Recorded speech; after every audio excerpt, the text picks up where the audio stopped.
Welcome to Ball Talk Deep, where we talk deep about ball. It's Andrade and Irwin back at it again. Drop a like and a sub before we get into it. You know it goes a long way for a channel like us. And today we are discussing the NBA draft of 2020 with one of the Ball family members, the last brother in the line that was ready to, enter the NBA. I don't know why, man, but I just keep thinking about LeVar saying, like, wasn't this supposed to be in his timeline that the ball is gonna be a big three and shit? They're gonna be like that's the what Golden he's been State wanting. Warriors. And D'Angelo never got in. But to me, this is kind of exciting because, like, we've seen LaMelo since he was yay high, 14, 15, when he got brought into the spotlight, where the majority of us got introduced to him because of Lonzo and LeVar. And he scored 100 points in that high school game. He was pretty talked about high school prospect, and then he continued gaining interest. Like, I didn't follow him, but enough where when he went to go play with D'Angelo at Yugoslavia or some shit like that, you know what I'm talking about? Lithuania. And then he went to Australia. And I was like, this is going to be interesting, like seeing how this is all go. And the moment is here. In 2020, he is finally about to enter the NBA. Well, we'll see what happens, man. Well, look, a lot of talk is that if he doesn't get picked in the top three, there's going to be a huge fall. Which is crazy, because he deserves it higher than Lonzo, to be honest. He does, but hey, we'll see what happens. And this is where the fun part is. Yeah. Where would you think, hypothetically, if he slips, falls, like, what would be his best fit and why? If he slips, I would like to see him on the New York Knicks, who got an 8th pick, or the New Orleans Pelicans with a 13.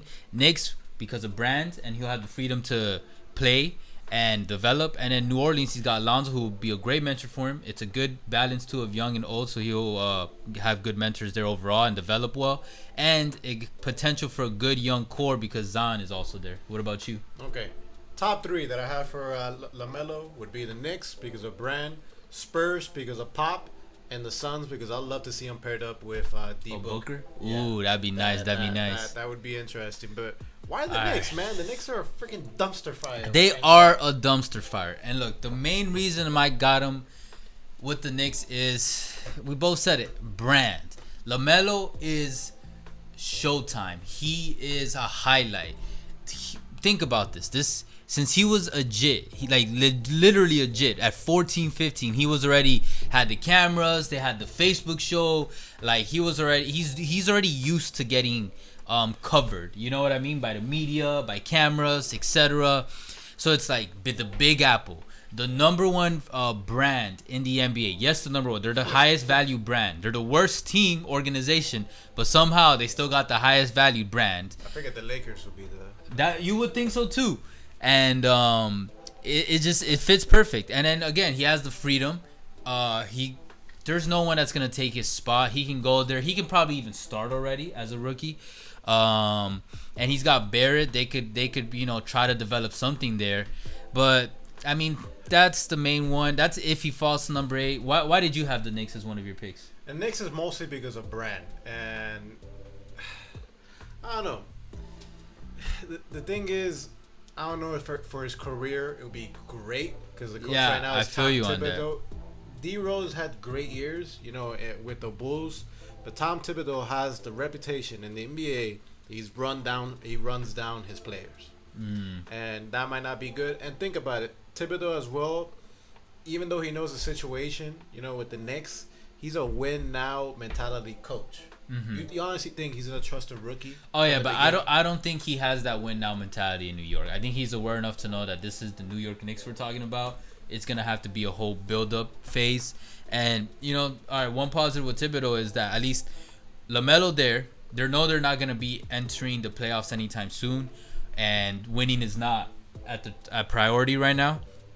So he'll be able to run up the scoreboard, run up the assists, the rebounds, all the whole stats across the board, and he'll get mad minutes with Thibodeau. And I think it'll be good for like his young career to just stat pad. You know what I mean? Develop his brand, get point, kind of like Westbrook type shit. You know what I mean, with the triple double years. And yeah, and then by most people tend to leave the team that picked him in the draft by their 7th year.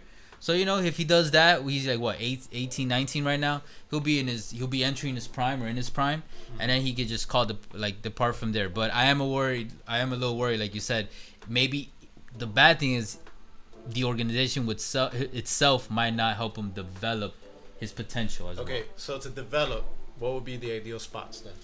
Ideal spot, I got a different one. Definitely the Warriors, but I'm not getting into it. We're talking about like the ones that slip down. But the Warriors would definitely, I think we both agree that would be like D1 because organization, the people that he would be surrounded with. He's surrounded by two of the best shooters, etc. Maybe we do a whole separate video on that.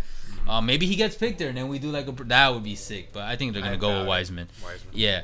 But all right, out of my slip down picks, I got Pelicans for development because the GM, that I trust him. Yeah. I trust them. 2, like I said, they got a balance of young and old, and they're gonna help develop him well because he's gonna learn from everybody. And LaMelo is a point guard. I think I wouldn't be surprised if he transitions into a point and a shooting guard, or maybe full on shooting guard. Who knows? But he'll have JJ Redick. He has the size. Redick is gonna help him shoot. Redick is a good mentor. Redick is a wise man. And then Lonzo, bro, who can you trust more than your own family? You know what I mean? Who's got your back more than your own family? You know, for most of the time. I know, man. There's some toxic family out there. No, yeah, there's some there. You know what I mean? That's what I said most of the times. But yeah, at least with Lonzo, you know, he'll be able to trust him. Lonzo's gonna look out for him. Lonzo already looked out for him in the way that if it wasn't for Lonzo, who knows if LaMelo would have ended up signing with Puma. But Lonzo had already expressed regrets and started departing from that big baller brand.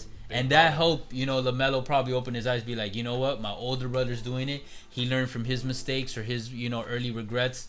And then so Lonzo, I think, would be a great mentor. They're going to be in the same city. And then we got Zion Williamson.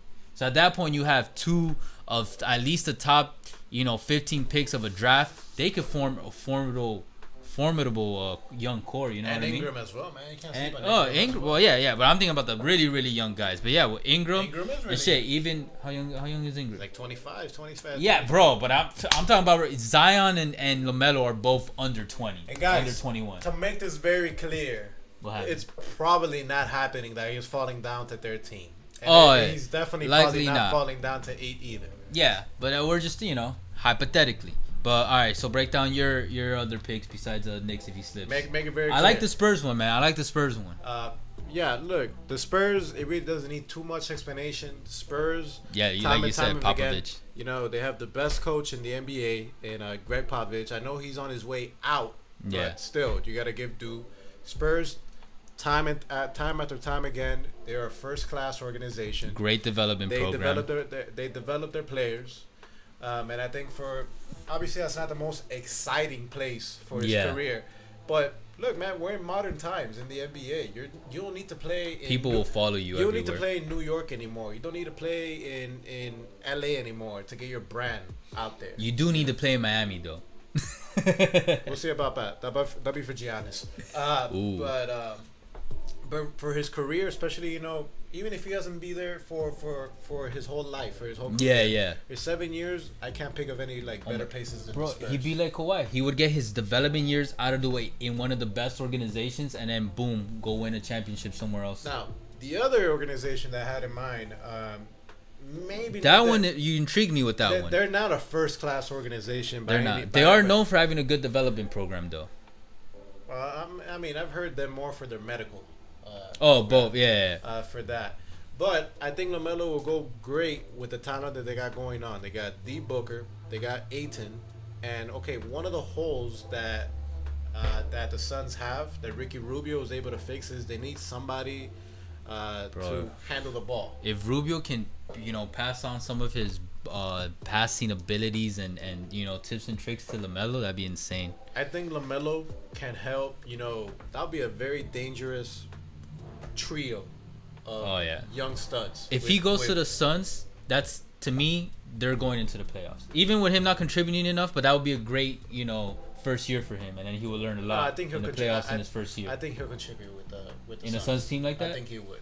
Okay. Because coming off the bench earlier on in Booker's career, Booker has been like, you know, a dual. Yeah. You know, and let's not forget, he also kind of like Luka, not the same league though. They're a notch below the European league, but he's played with adults. You know what I mean? He wasn't playing with college boys. He was playing with adults. Oh yeah, that's what I should have said as well. Okay, that maybe Thibodeau to go with the Knicks. Might be able to play him more, trust him, because he's already played with professionals. True. So I can see that. He's been tested. Obviously, not the same talent, and speed that you're gonna see in the NBA. Yeah. But still, you're playing against professionals, so that's gonna help out. No, but facts. the Suns will definitely be interesting per se. Anyways, man, it should be pretty interesting. Wraps it up on LaMelo. Yeah. I'm looking forward to it. But anyways, guys, you let us know what you think. We appreciate all the love and the hate. You guys already know. You can find us on Twitter, Insta, TikTok, on Ball Talk Deep, where we talk deep about ball. We'll catch you guys soon. But for now, take care.